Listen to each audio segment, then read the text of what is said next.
स्वागत है आपका हमारे चैनल में। कैसे हो? आशा करती है आप सभी लोग ठीक हो। तो आज मैं अपनी वीडियो में पौष मास का अध्याय दूसरा बताने जा रही हूँ। मैंने अपनी पिछली वीडियो में अध्याय पहला बताया है, वहीं से मैं अध्याय दूसरा शुरू करने जा रही हूँ। तो वीडियो को अंत तक जरूर देखना और वीडियो को और चैनल को सब्सक्राइब जरूर कर लेना को समय समय पर आपको कोई भी मेरे वीडियो द्वारा नोटिफिकेशन है आपको मिलती जाए। तो चलिए शुरू करते हैं अध्याय दूसरा। जहाँ से मैंने ख़त्म किया था पिछला, वहीं से दूसरा मैं शुरू कर रही हूँ। राजा के ऐसे वचन सुनकर तपस्वी कहने लगा कि हे राजन, भगवान सूर्य बहुत ही शीघ्र उदय होने के लिए हैं, इसलिए यही समय हमारा स्नान का है, कथा का नहीं है। सो आप स्नान करके अपने घर को जाओ और अपने गुरु श्री वशिष्ठ जी से इस महामंत्र को सुनो। इतना कहकर तपस्वी सरोवर में स्नान के लिए चले गए और राजा से विधि पूर्वक सरोवर के स्नान करके अपने राज्य को लौटा और रानीवास में जाकर तपस्वी ने सब कथा रानी को सुनाई। तब सूत जी कहने लगे कि महाराजा, राजे ने अपने गुरु वशिष्ठ से क्या प्रश्न किया और उन्होंने क्या उत्तर दिया है, सो कहिए। व्यासी जी कहने लगे, हे सूत जी, राजा दिलीप ने रात्रि को सुख से सोकर प्रातः समय ही अपने गुरु वशिष्ठ जी के पास जाकर उनके चरण को छूकर प्रणाम करके तपस्वी से बताया। वह प्रश्न अति नम्रता से पूछा। गुरु जी, आपने आचार, दंड, नीति, राज्य, धर्म तथा चारों वर्णों के चारों आश्रम की क्रियाओं, दान और उनके विधान, यज्ञ और उनकी विधियां, व्रत, उनकी परिशिष्टता तथा भगवान विष्णु की आराधना अनेक प्रकार से तथा विस्तार पूर्वक मुझे बतलाइए। अब मैं आपसे माघ मास के स्नान के महामंत्र को सुनना चाहता हूँ। सो आप तपोधन निवन पूर्वक इसको विधि समझाए। गुरुजी वशिष्ठ जी कहने लगे, हे राजन, तुमने दोनों लोगों को कल्याणकारी, वनवासी तथा ग्रह स्थितियों का है अंत कारण की पवित्र करने वाले माघ मास के स्नान का बहुत ही सुंदर प्रश्न पूछा है। मकर राशि में सूर्य के आने पर माघ मास में स्नान का फल गो, भूमि, तिल, वस्त्र, स्परण, अन्न, घोड़ा आदि दान तथा चंद्र और ब्राह्मण क्रूच व्रत आदि से भी अधिक होता है। वैशाख तथा कार्तिक में जप, दान, तप और यज्ञ बहुत ही फल देने वाला है, परंतु माघ मास में इसका फल बहुत ही अधिक होता है। माघ मास में स्नान करने वाला पुरुष राजा और मुक्ति के मार्ग को जानने वाला होता है।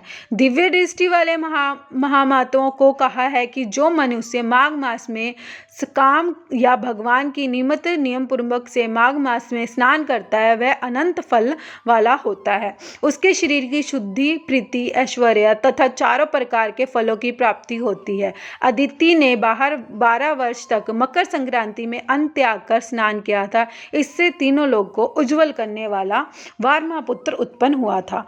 माघ में स्नान करने से ही रोहिणी, सौभागा, अरुधनी, दानशीलता हुई और इंद्राणी के समान रूपवती होकर प्रसिद्ध हुई। जो माघ मास में स्नान करते हैं तथा देवताओं का पूजन से तत्पर रहते हैं, उनका सुंदर स्थान, हाथी और घोड़े की सवारी तथा दान द्रव्य प्राप्त होता है। अतिथियों से उनका घर भरा रहता है और उनके घर में सदा ही वेद ध्वनि होती रहती है। वह मनुष्य धन्य जो माघ मास में स्नान करते हैं, वह दान देते तथा व्रत और नियम की पालना करते हैं और दूसरे के पुण्य छीने हुए मनुष्य स्वर्ग की वापसी में आ जाता है।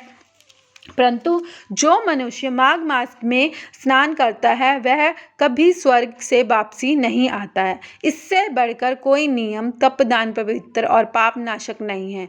भृगु जी ने मणि पर्वत पे विधारों से यह सुनाया था। तब राजा ने कहा कि ब्राह्मण भृगु ऋषि ने कब मणि पर्वत पर विधारों को उपदेश दिया था, सो बतलाइए। तब ऋषि जी कहने लगे कि राजन, एक समय 12 वर्ष तक वर्ष को ना होने कारण सब प्रजा छिन्न होने कारण संसार में बड़ी उद्रिक्तता फैल गई।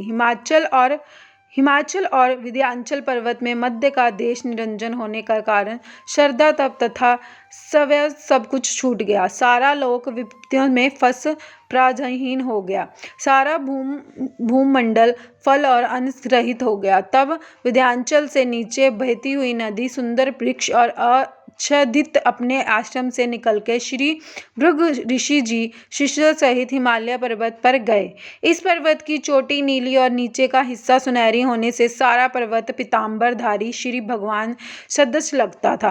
पर्वत के बीच का भाग नीला और बीच बीच में कहीं कहीं सफेद सफिस्टिक होने से तारों में युक्त आकाशे जैसी शोभा को प्राप्त होती था। रात्रि के समय वह पर्वत दीपक की तरह चमकती हुई दिव्य औषधियों से पूरित किसी महल की शोभा के प्राप्त होता था। वह पर्वत शिखाओं पर बांसुरी बजाती और सुंदर गीत गाती हुई किन्नियों की तरह केले के पत्तों पे पतकाओं के अत्यंत शोभा प्राप्त था। यह पर्वत नीलम पन्ना पुखराज तथा इसकी चोटी से निकलती हुई रंग बिरंगी किरणें से इंद्रधनुष के समान प्रतीत होती थी।